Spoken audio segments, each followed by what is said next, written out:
আসসালামু আলাইকুম সম্মানিত দর্শক।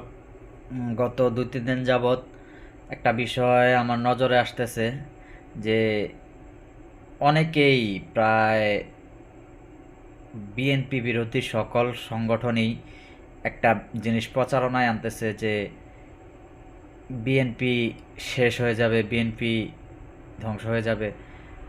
তাদেরকে উদ্দেশ্য করে বলতে চাই যে এই বিএনপি রাজনৈতিক দল হিসেবে ধ্বংস হয়ে যাবে, কিন্তু জনগণের দল হিসেবে কখনোই ধ্বংস হবে না। কারণ বিএনপি খেটে খাওয়া মানুষের দল। বিএনপিতে এলিট শ্রেণী আছে, বাট তারা বিএনপির প্রতিনিধিত্ব করে না। বিএনপির প্রতিনিধিত্ব করে মূলত খেটে খাওয়া শ্রমজীবী মানুষগুলো। আর এই বাংলাদেশ যতদিন আছে ততদিন বাংলাদেশ থেকে খেটে খাওয়া মানুষ বিলুপ্ত হবে না। যতদিন এই খেটে খাওয়া মানুষগুলো বিলুপ্ত না হবে ততদিন বিএনপিও বিলুপ্ত হবে না।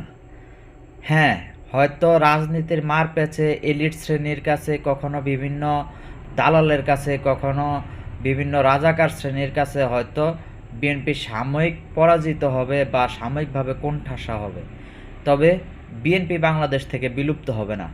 এই বিএনপির শিকড় একেবারে মনে করেন বাংলাদেশের সর্বোচ্চ গভীরে পৌঁছে গেছে। এই বিএনপিকে চাইলেই মূলোৎপাটন করা যাবে না। কারণ এই বিএনপিকে গড়ার পিছনে বাংলাদেশপন্থী হাজার হাজার নেতাকর্মীর রক্ত বলিদান করা হয়েছে। তাই আমি আপনাদের কাছে অনুরোধ করব, এই চিন্তা মাথা থেকে ঝেড়ে ফেলুন। বিএনপিকে নিঃশেষ করার চেয়ে বরং বাংলাদেশকে কিভাবে ডেভেলপ করা যায় সেই চিন্তা করুন। কিভাবে তারেক রহমানের ভিশন বাস্তবায়ন করা যায় সেই চিন্তা করুন। তারেক রহমান একটি বাস্তবসম্মত চিন্তাধারা নিয়ে বাংলাদেশকে সামনে রেখে এগিয়ে নিতে চাচ্ছেন।